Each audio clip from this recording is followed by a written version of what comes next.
तो हाँ जी, देखो जी, ये इस जातिका की हिमांशी गुप्ता की जन्म कुंडली का चार्ट है। इनकी कुंडली बनी है मकर लगन की, राशि इनकी बनी है कर्क राशि है, चंद्रमा कर्क राशि में बैठा है, ये जो चार लिखा है, चंद्र राशि कर्क है। कुंडली की बात करूं, कुंडली में सभी ग्रह अच्छे हैं। बस इसका एक दोष मुझे जो कुंडली में दिख रहा है वो है कि इसकी कुंडली में काल सर्प दोष बना है। यहाँ पे राहु है और ये केतु है और ये हिस्सा आप देखो पूरा खाली है। तो ये जो दोष होता है ये अच्छा दोष नहीं होता। और जैसे कि आपकी मैंने पहले कुंडली बनाई है, आपको मैंने बताया था कि कुंडली में 12 ग्रह होते हैं और 12 ग्रहों से कुछ ना कुछ देखा जाता है, और वो 12 ग्रह यहाँ पे मैंने दोबारा फिर लिख दिए हैं। और एक बार आपको मैं फिर रिपीट कर देता हूँ। ये जो एक लिखा है ये है पहला ग्रह, जो कि इस जातिका का शरीर यहाँ से देखा जाएगा कि इसका शरीर कैसा रहेगा, हेल्थ कैसी, स्वभाव रंग रूप कैसा, पहले घर से। दूसरा घर धन जोड़ने का है। तीसरा घर छोटे भाई बहन। चौथा घर माता मकान वाहन। पांचवा घर बच्चों का। छठा घर शत्रु रोग कर्जा। सातवां घर इनके पति का है। आठवें घर से उम्र इनकी। नौवें घर से भाग्य है। दसवां घर काम काज का है। 11वां घर लाभ और 12वें घर से इनके खर्चे देखेंगे। मतलब जो कुछ देखना होता है कुंडली का वो घर देखना है, और उस घर का जो मालक है वो मालक देखना होता है। जैसे जैसे कि 10वां घर काम काज का है, तो अगर इनके काम काज के बारे में जानना है 10वां घर, और 10वें घर में लिखा है 7 जो कि तुला राशि है, मालक है शुक्र, तो काम काज के लिए हमें शुक्र को देखना पड़ेगा। अब देखो जी, जैसे मैंने आपको भी बोला कि ग्रह इनके सभी अच्छे हैं, बस ये जो दोष मुझे लगा है। और आपको मैंने ये भी बताया था कि ये जो 9 ग्रह हैं, इन सभी 9 ग्रहों का जो असर है इस जातिका के ऊपर अभी भी पड़ रहा है। लेकिन सभी में से सबसे ज्यादा जो असर इनके ऊपर अभी है वो है केतु ग्रह का। मतलब सभी ग्रहों को समझ लो असर इतना है, शनि का इतना असर है, राहु का इतना असर है, बुध का इतना असर है। लेकिन जो केतु ग्रह है उसका इसके ऊपर अभी जो असर है वो इतना है, इतना। मतलब समझ लो दूसरे ग्रहों से 10 गुना ज्यादा। ऐसा क्यों? क्योंकि केतु ग्रह की इसके ऊपर चल रही है बड़ी महादशा, जो कि 9वां महीना 22 से चली है और 29 में जाके खत्म होगी। तो इसकी वजह से असर देखो जी, मैं फिर बोलूंगा, इसके जीवन के ऊपर अभी भी बुध का असर है, सभी ग्रहों का असर अभी भी है। लेकिन जो ज्यादा इसके ऊपर जातिका के ऊपर जो असर है वो केतु ग्रह का है, क्योंकि केतु की चली हुई है महादशा। और ये जो ग्रह होते हैं ये ज्यादा एक्टिवेट कब होते हैं? जब इनकी चलती है दशा, उस समय इनका जो असर है वो हमारे जीवन के ऊपर आता है। अब हम केतु को देखेंगे कि केतु अच्छा है या बुरा है। तो केतु इसका बैठा है यहाँ पे 7वें घर में। 7वां घर देखो जी इनके है पति का घर। इस जातिका का जो पति है वो पति कैसा होगा, पति का सुख है या नहीं, इस 7वें घर से देखेंगे। क्योंकि जैसे मैंने अभी बोला कि 12 गुरु से कुछ ना कुछ देखा जा रहा है। चौथा घर इनकी माता का है, पांचवा घर बच्चों का, ऐसी 7वां घर इनके पति का घर है। अब देखो जी, पति का सुख देखना है तो 7वां घर देखेंगे। और एक फार्मूला है कि घर का सबसे पहले मालिक देखना होता है। तो 7वें घर में देखो लिखा है 4, जो कि है कर्क राशि। मालक बना है चंद्रमा, तो इसके पति का सुख देखने के लिए हमें चंद्रमा को देखना पड़ेगा। और चंद्रमा कहाँ बैठा है? वो इसी घर में बैठा है, यहाँ पे देखो 7वें घर का मालिक चंद्रमा इसी घर में बैठा है। तो पति के लिए चंद्रमा को भी देखेंगे। और चंद्रमा के अलावा इसी घर में देखो जी केतु भी बैठा है, केतु को भी देखेंगे। और 7वें घर में यहाँ पे गुरु भी बैठा है। मतलब इस जातिका का अगर पति का सुख देखना है, कम से कम 3 ग्रह देखने पड़ेंगे। क्यों देखने पड़ेंगे? क्योंकि केतु चंद्रमा गुरु, ये तीनों ग्रह इसके 7वें घर में बैठे हैं पति के घर में आके। तो सबसे पहले देखो जी, अभी मैं यहाँ पे चंद्रमा की बात करता हूँ कि वो कैसा है। तो इसका जो चंद्रमा है वो मुझे लगा है बहुत ही अच्छा। चंद्रमा क्यों अच्छा है? क्योंकि चंद्रमा जहां बैठे है 7वें घर में, वो 7वें घर का ही मालक है।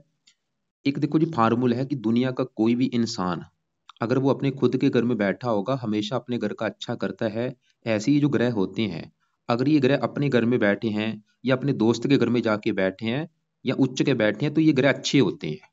तो इसका जो चंद्रमा है वो क्यों अच्छा है? क्योंकि वो 7वें घर में अपने ही घर में बैठा है। ये जो कर्क राशि है, तो चंद्रमा 7वें घर का कर देगा अच्छा। और 7वां घर है पति का घर। तो चंद्रमा ये दिखा रहा है कि इस जातिका को पति का सुख मिलेगा बहुत अच्छा, विवाह का सुख मिलेगा बहुत अच्छा।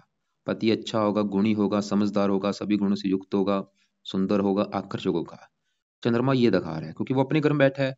यामिनी नाथ योग बना है पंच महापुरुष योगों में से उत्तम योग। अब देखो जी, हमने चंद्रमा को देख लिया और वो ही दिखा रहा है कि पति का सुख अच्छा है। अब इसी घर में जो गुरु बैठा है, अगर मैं गुरु की बात करूं कि गुरु कैसा है, तो इसका जो गुरु है, गुरु भी मुझे बहुत अच्छा लगा है। क्यों? ये जो गुरु है कहाँ बैठा है? सातवें घर में। और सातवें घर में जो 4 लिखा है कर्क राशि, जो कि गुरु की उच्च राशि है। अभी आपको मैंने क्या बोला कि जो ग्रह अपने घर में बैठा है या उच्च का बैठा है या मित्र के घर में जाके बैठा है वो अच्छा है। चंद्रमा क्यों अच्छा है? क्योंकि वो अपने घर में बैठा है। अब यहाँ पे जो गुरु क्यों अच्छा है? क्योंकि गुरु सातवें घर में जहाँ बैठा है ये चंद्रमा का घर है। और ये जो 4 लिखा है कर्क राशि, जो कि गुरु की उच्च राशि है। इस जातिका का जो गुरु है वो उच्च का बैठा है, बहुत अच्छी बात है। यहाँ पे देखो जी, चंद्रमा एक योग लेके बैठा है यामिनी नाथ, और गुरु भी उच्च का। इसकी वजह से योग बना हंस योग, पंच महापुरुष योग में से उत्तम योग। मतलब गुरु भी साथ में घर का अच्छा कर देगा, पति के लिए बहुत अच्छा है। गुरु भी ये दिखा रहा है कि इस जातिका को पति का सुख मिलेगा बहुत ही अच्छा। और साथ में अगर डेली की इनकम का है, डेली की इनकम अच्छी होगी और साझेदारी के कामों में नुकसान फायदा होगा। और गुरु जिन घरों का मालक है, तीसरे घर का मालक है छोटे भाई बहन, इसके अगर जातिका के छोटे भाई बहन होंगे उनके लिए अच्छा है गुरु। तो हमने देखो जी, चंद्रमा देखा, गुरु देखा, वो तो ये दिखा रहे हैं कि भाई पति का सुख मिलेगा बड़े लेवल पे अच्छा। और दोनों आपस में मित्र भी हैं, एक उच्च का बैठा है एक अपने घर में बैठा, और यहाँ पे एक योग भी बने है, गज केसरी योग। लेकिन अब क्या है, इसी घर में केतु बैठा है। और ये जो केतु है ये मुझे अच्छा नहीं लगा। क्यों नहीं अच्छा लगा?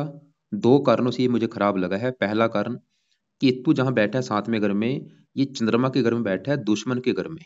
मतलब चंद्रमा को अपना दुश्मन मानता है। इसकी वजह से केतु इसका मुझे अच्छा नहीं लगा। केतु बैठा तो सातवें घर में है, लेकिन डिपेंड करता है कि सातवें घर में राशि कौन सी राशि है? कर्क राशि। और जो कर्क राशि का मालक है चंद्रमा। तो केतु चंद्रमा के घर में होने की वजह से खराब है, क्योंकि वो उसका दुश्मन है। तो केतु खराब होने के देखो जी 2 कारण हैं। इस जातक का जो केतु है आप समझ लो खराब है 2 कारणों से। क्यों? पहला कारण कि वो दुश्मन के घर में बैठा है।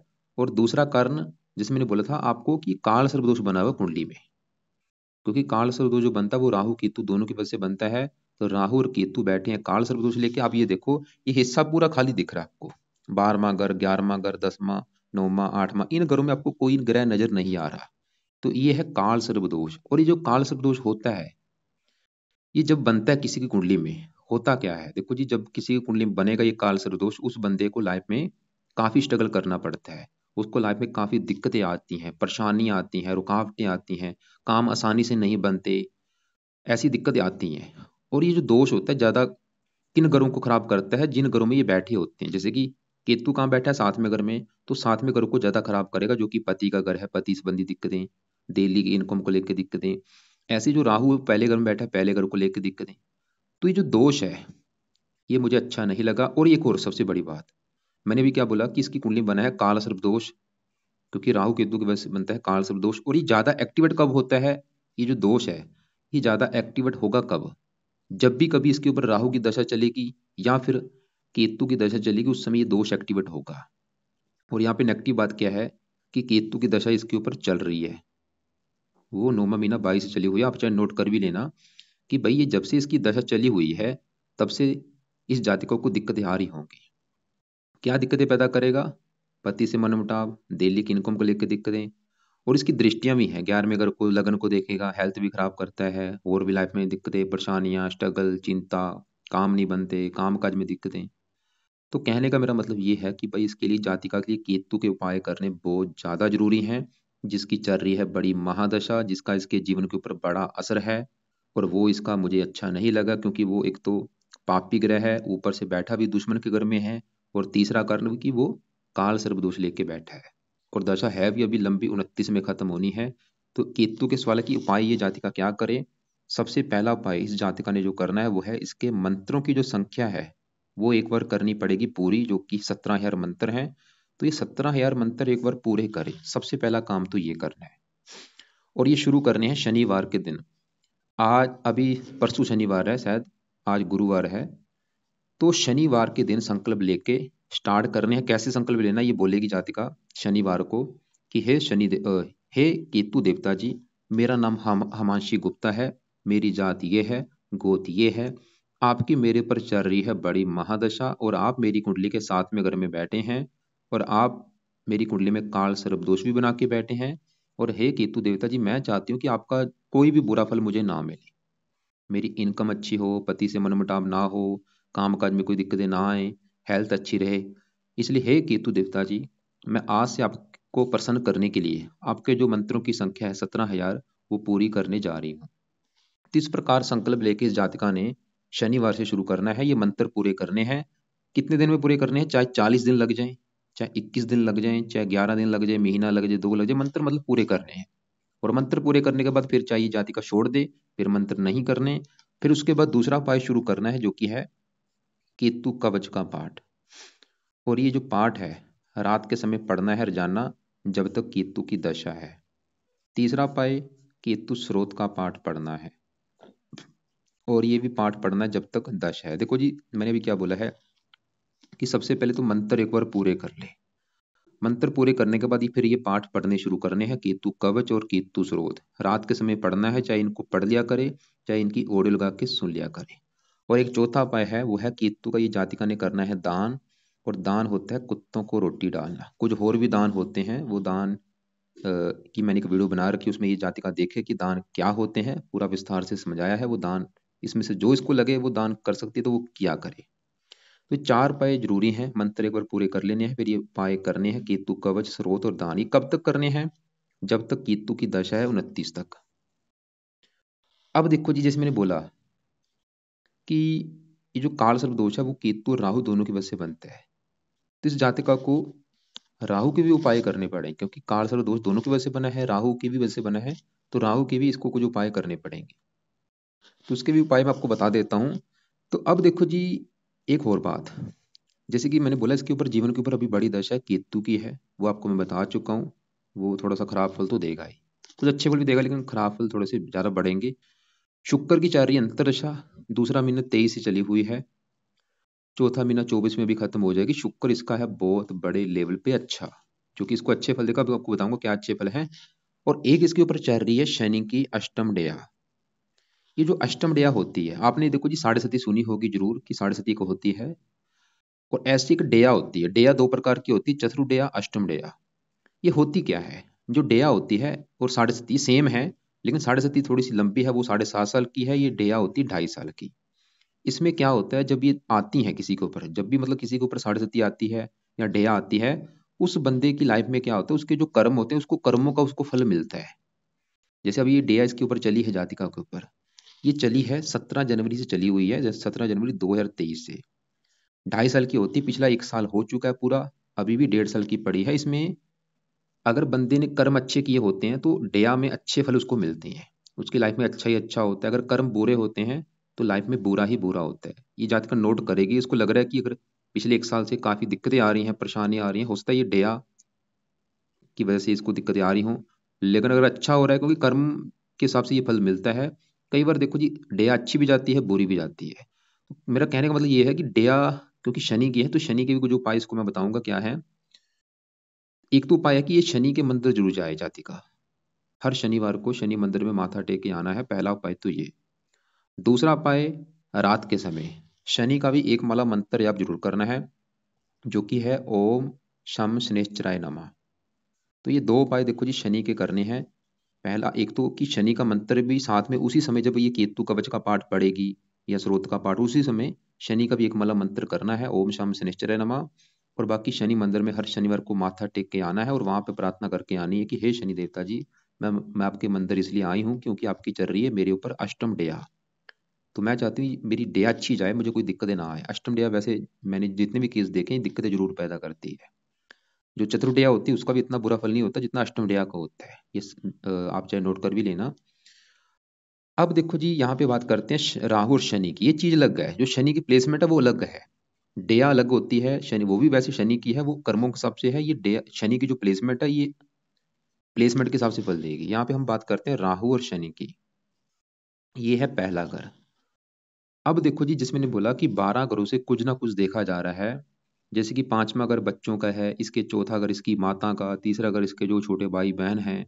ऐसे ही जो पहला घर है, ये इस जातिका का घर है कि ये जातिका का शरीर कैसा होगा, इसका शरीर की जो बनावट है वो कैसी होगी, रंग रूप कैसा होगा, पर्सनैलिटी कैसी होगी, सर मस्तक कैसा होगा, ये चीजें इस पहले घर से देखेंगी। और पहले घर का जो मालक है, पहले घर में 10 लिखा है, 10 है मकर राशि, मालक बना है शनि। तो हमें पहले घर के मालक शनि को भी देखना पड़ेगा। और शनि कहाँ बैठा है? इसी घर में बैठा है, देखो जी। जो कि बहुत बड़ी अच्छी बात है कि शनि पहले घर का मालक है, पहले घर में ही बैठा है, कहीं दूसरे घर में नहीं गया। तो हमें शनि को भी देखना पड़ेगा, और शनि के अलावा पहले घर में ही यहाँ पे राहु भी बैठा है, देखो जी, राहु को भी देखना पड़ेगा। तो पहले मैं पहले घर के मालिक शनि की बात करता हूँ। तो शनि देखो जी 100 में से 90% तक अच्छे फल देगा। क्या अच्छे फल देगा? शनि क्योंकि पहले घर में बैठा है, पहले घर का ही मालिक है, तो पहले घर का कर देगा अच्छा। और पहला घर किसका? इस जातिका का मैंने बोला शरीर है, सेहत, स्वभाव, रंग रूप, पर्सनैलिटी, इन चीजों को अच्छा कर देगा। पर्सनैलिटी अच्छी होगी, सेहत अच्छी, स्वभाव अच्छा, रंग रूप अच्छा।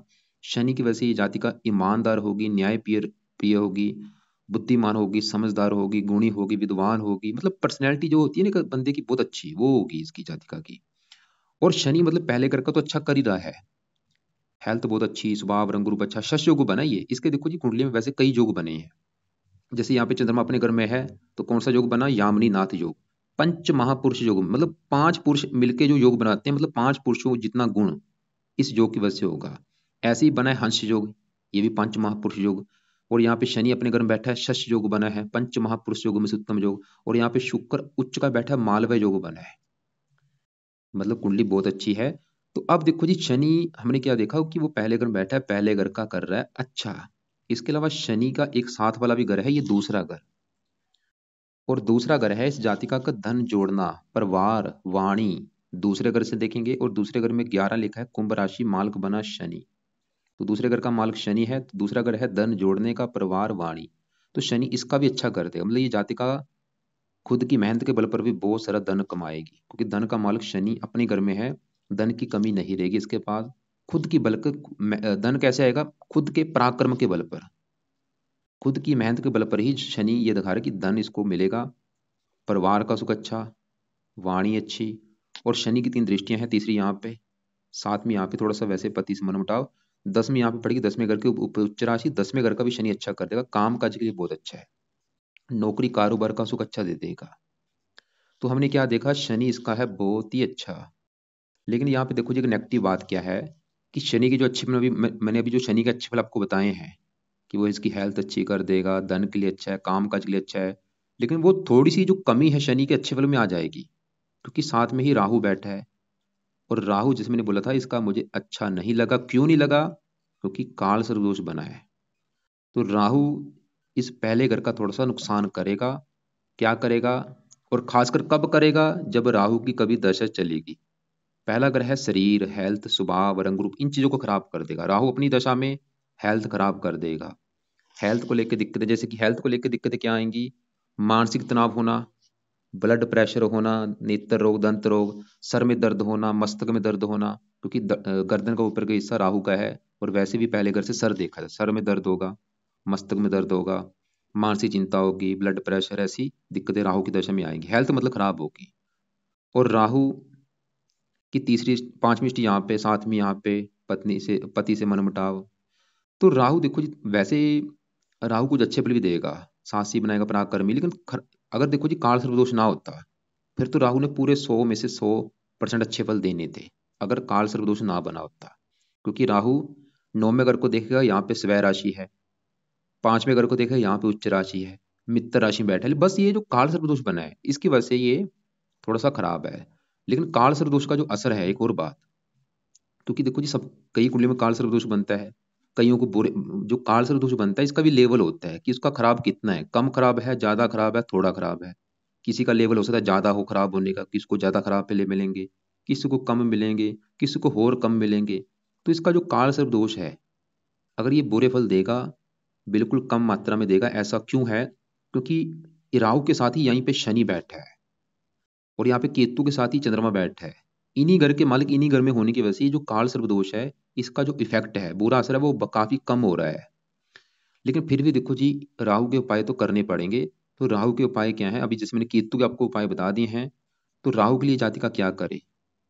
राहु का जो पाठ है, राहु कवच का पाठ, ये राहु कवच का पाठ जरूर पढ़ा करें रात के समय। जैसे मैंने बोला केतु कवच का पाठ पढ़ना है, केतु स्रोत का, क्योंकि केतु का बड़ा असर है। तो अभी खाली राहु कवच का पाठ पढ़े, और बाकी राहु के वैसे और भी उपाय हैं, राहु के ज्यादा उपाय राहु की दशा में करने हैं अभी तो चलो खाली राहु कवच का ये पाठ पढ़ लिया करे, एक पाठ। चाहे इसको पेंडिंग में रख दे, क्योंकि पहले केतु इनके पाठ पढ़े, इनके राहु कवच के पाठ को भी चाहिए साल के बाद शुरू कर सकती है।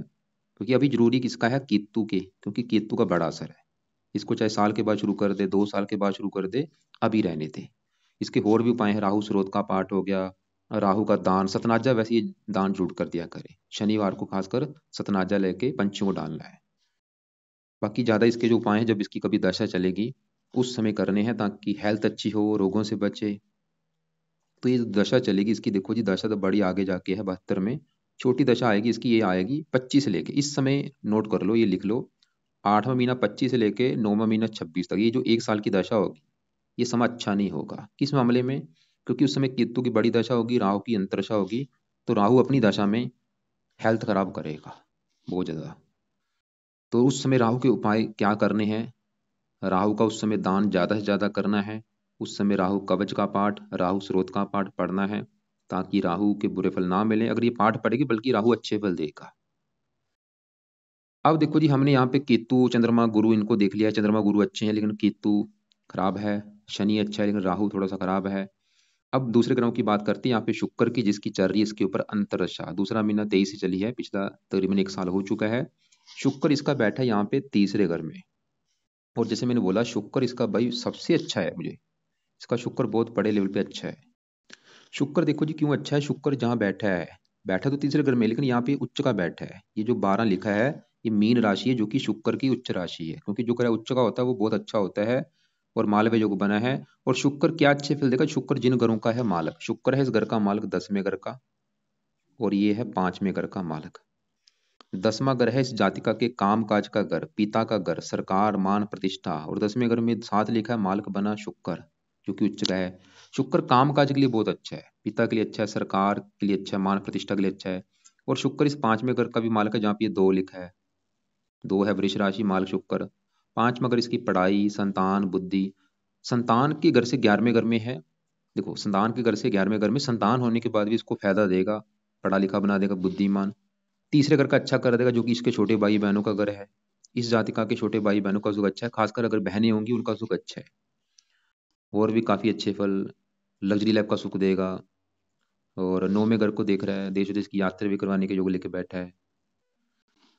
तो बाकी देखो जी, मैंने जैसे बोला 5वें घर का माल शुक्र संतान के लिए अच्छा है, लेकिन 5वें घर में जो मंगल बैठा है, अब अगर मंगल की मैं बात करूं, मंगल है इस घर का मालक चौथे घर का, और इस 11वें घर का।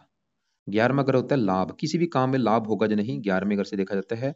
और 11वें घर में 8 लिखा है, वृश्चिक राशि, मालक बना मंगल, जो कि बैठा है 5वें घर में। देखो लाभ चला गया संतान के घर में, मंगल ये दिखा रहा है जहाँ तो संतान पैदा होने के बाद लाभ आना शुरू होगा, जब संतान से लाभ मिलेगा।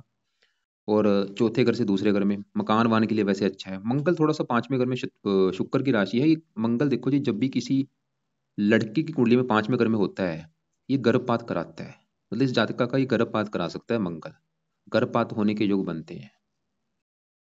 तो ये क्यों मैं बता रहा हूँ, अगर ऐसी कोई कंडीशन है गर्भपात होता है, तो कारण है मंगल। करना क्या है, मंगल के उपाय आप कर सकते हैं। तो थोड़ा सा ये संतान के घर में संतान को बीमार भी कर सकता है, जैसे आपका एक सवाल भी था संतान संबंधी चिंता है।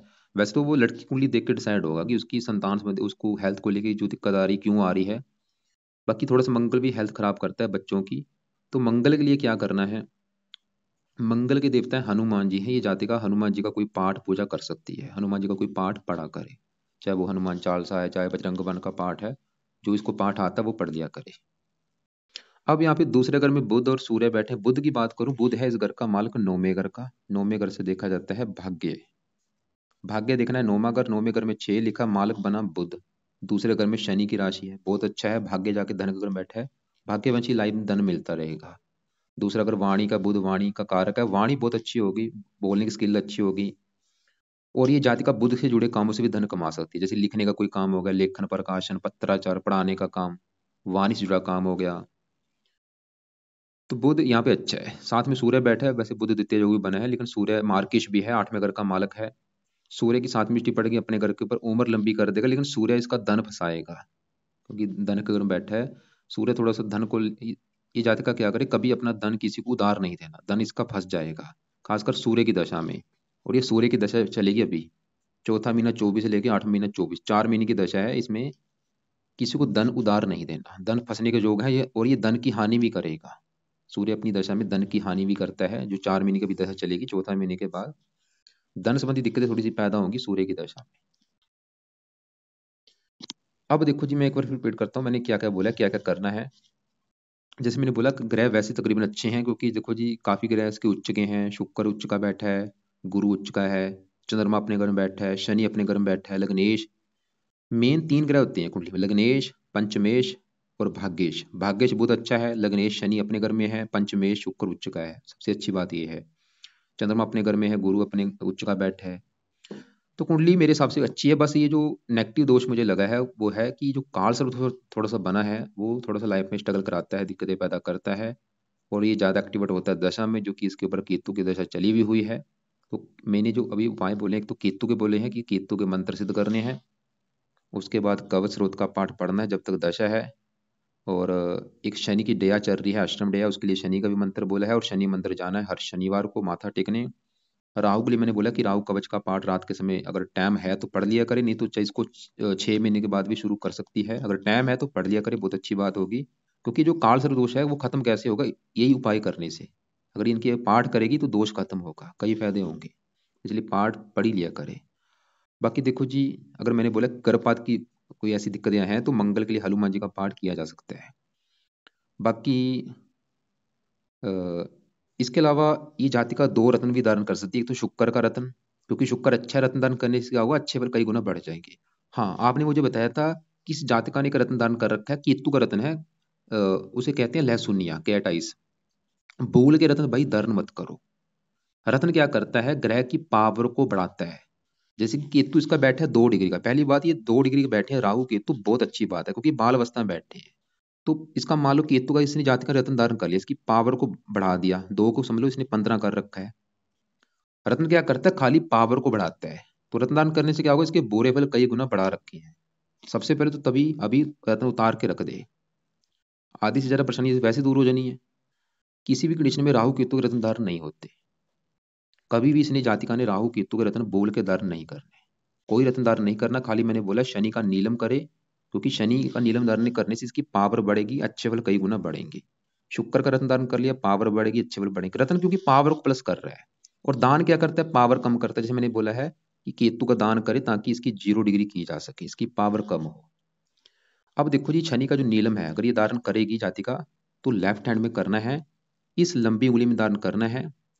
और इस रत्न को ले लेना है, वजन के बराबर 8.25 रत्ती का ले ले। अगर इसका वेट 80 के आसपास है तो 8.25 रत्ती का लेके उसको सोने में जड़वा लेना। अगर सोने में नहीं जड़वा सकती तो पंचधातु में जड़वा के कृष्ण पक्ष के पहले शनिवार को धारण करना है, रात के समय, रात 7:15 या 8:15 बजे। और धारण करने से पहले कच्चे दूध में या गंगा जल में धो लेना है, धारण कर लेना है। फायदा क्या होगा शनि का रत्न दान करने से, हेल्थ बहुत अच्छी रहेगी, धन के लिए बहुत अच्छा है, काम काज के लिए अच्छा है, कई फायदे होंगे और भी। और दूसरा रत्न मैंने शुक्र का बोला, जो कि होता है डायमंड। डायमंड वैसे काफी महंगा होता है, अगर वो धारण नहीं कर सकती उसकी बजाय ओपल, जर्कन या व्हाइट टोपाज करना है। अगर मान लो डायमंड करती है उसको तो करना है गोल्ड में धारण। अगर व्हाइट टोपाज, जर्कन या ओपल करेगी उसको करना है चांदी में धारण। और ये रत्न शुक्र का धारण होगा, शुक्र का वैसे इसी में धारण होता है। तो क्योंकि मैंने जैसे बोला शनि का इसमें करना है, तो शुक्र का भी इसी में होता है, लेकिन शुक्र का फिर ये राइट हैंड की इसमें कर ले, पहले लंबी उंगली में। और बाकी कोई रत्न धारण नहीं होगा। बाकी देखो जी, फिर भी आपने कुछ पूछना होगा, जो आपके जो सवाल होंगे कॉल करके मुझे पूछ लेना।